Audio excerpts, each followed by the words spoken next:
Good morning, distinguished judge. From the dawn of civilization to this very moment, humanity has been shaped not only by discoveries or invention, but by words. Words are the invisible threads that weave societies, transmit knowledge, and transform destinies. Indeed, communication is not merely a skill, it is the essence of human existence, the bridge between minds and the heartbeat of transformation. In academic discourse, communication is often defined as the process of creating and sharing meaning through verbal and nonverbal symbols.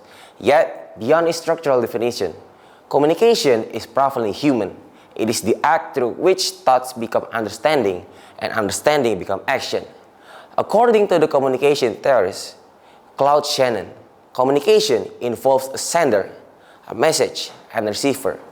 But the model becomes alive only when empathy enters the equation.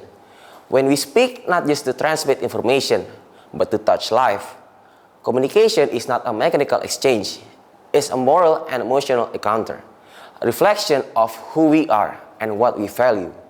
In this sense, communication is both a science and an art, the science of clarity and the art of connection.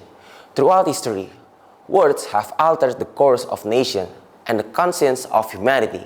When Martin Luther King Jr. declared, "I have a dream," he did not merely express a vision, he awakened one.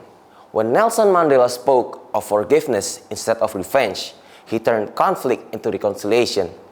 These individuals remind us that transformation is not born of authority, but of authentic communication, speech grounded in truth, courage, and compassion.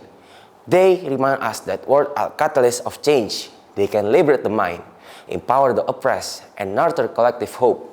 Indeed, when we alter the way we speak about the world, we alter the way we live in it. Language shapes thoughts, and thoughts guide action. The narrative we tell about success, failure, beauty, or belonging becomes the invisible architecture of our societies. Consider how political discourse can normalize injustice or inspire reform, how media framing can humanize refuge and dehumanize them, how the language of education can empower learners or constrain them. In every case, language is not a passive mirror, but an active maker of words. However, with great communicative powers comes profound responsibility. In this digital era, words travel faster than reflection. A single pause, a careless phrase, or a misinterpreted message can ignite misunderstanding and division.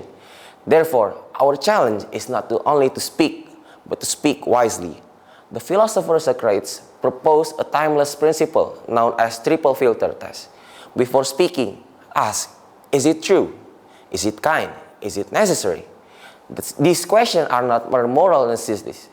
They are the foundation of ethical communication.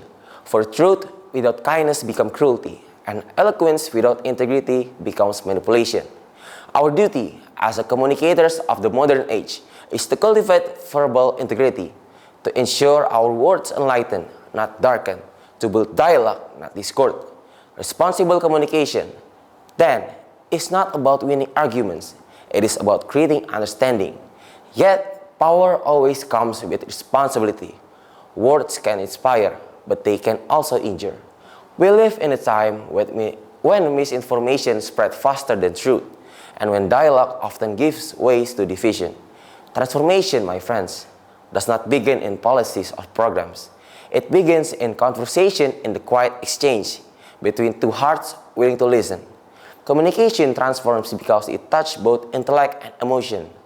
A single sentence can ignite courage, a single story can inspire empathy, and a single dialogue can bridge generation. Education itself is built upon this principle. Every lesson is a form of communication and an act of faith that words can illuminate minds. When a teacher tells students, "I believe in you," or when a leader says, "Together we can," transformation begins not through force, but through faith expressed in language. Ladies and gentlemen, communication is not the art of speaking beautifully. It is the art of speaking meaningfully. To inspire with words is to breathe life into ideas, to turn empathy into action, and to turn dialogue into transformation. So, let us speak with truth, listen with humility, and act with conviction. Let our words become the instrument of light, words that mend, not wound, that unite, not divide, that liberate, not limit. Because when we communicate with integrity, empathy, and vision, our words cease to be mere sound. They become the language of transformation, and in that language, we found the power to not only change mind, but to change the world. Thank you.